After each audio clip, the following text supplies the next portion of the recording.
অতিরিক্ত গরমের দিনে আমি কিভাবে বাসায় শুক্তো রান্না করে খাই সেটাই আজকে আপনাদের সাথে শেয়ার করব। আমি এই শুক্তোটা রান্না করার জন্য যে সমস্ত সবজি নিয়েছি সেগুলো হচ্ছে আলু, বেগুন, তারপরে হচ্ছে কাঁচা পেঁপে, সজনে ডাঁটা এবং উস্তা। আমি প্রত্যেকটা সবজি সুন্দর করে একই সাইজ করে কেটে নিয়েছি। আর যখন উস্তা কেটেছি তখন উস্তার ভেতরের যে বিচির অংশটা সেটা পুরোটা ফেলে দিয়েছি। আপনারা আপনাদের পছন্দ অনুযায়ী সবজি এবং হচ্ছে তার সাইজ যেভাবে খুশি সেই রকম করে কেটে নিতে পারেন।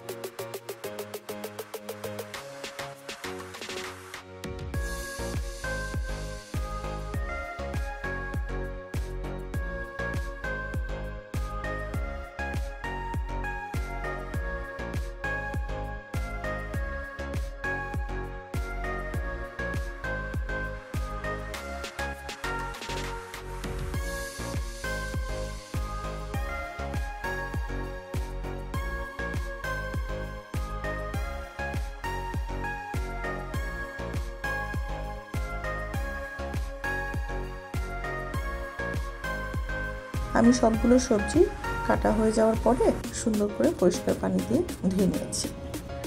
রান্নার জন্য আমি একটা প্যানে অল্প একটু তেল দিয়ে নিয়েছি। তেল দেওয়ার পরে হচ্ছে এতে যে সবজিগুলো ধুয়ে রেখেছিলাম সেগুলো ভাজবো। তবে আপনারা যদি কেউ চান এই তেলের ভিতরেই পাঁচফোড়ন বাগার দিয়ে তারপরে সবজিগুলো দিয়ে ভাজতে পারেন, কিন্তু আমি আজকে হচ্ছে একটু পরে বাগার দিব, এজন্য হচ্ছে এখন পাঁচফোড়ন দিলাম না, এখন শুধু সবজিগুলোই দিলাম এবং একটু হলুদ দিয়ে এগুলো ভাজতে থাকবো। এখন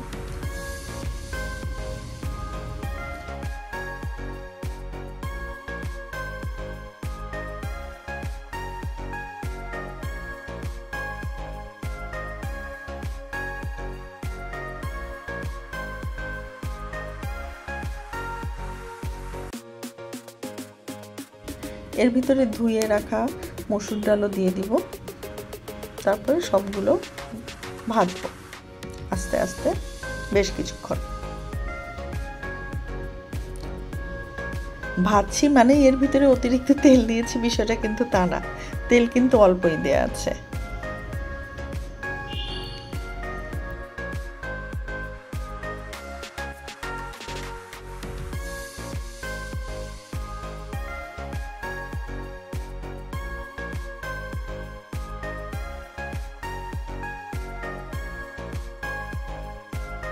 সবজিগুলো যখন মোটামুটি সিদ্ধ সিদ্ধ ভাব হয়ে আসবে এর ভিতরে আমি তখন পানি দিব এবং পানি দেওয়ার পরে পরিমাণ মতো লবণ দিব।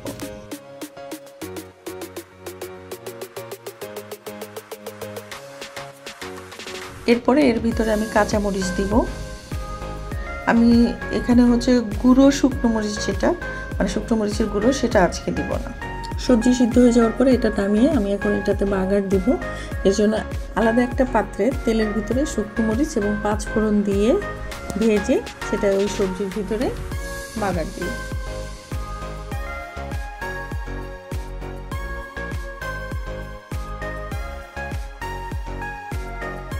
এই তো হয়ে গেল আমার শুক্তো রান্না। আপনারাও এভাবে করে খাবেন এবং জানাবেন কেমন লাগে। ধন্যবাদ সবাইকে, ভালো থাকেন, আসসালামু আলাইকুম।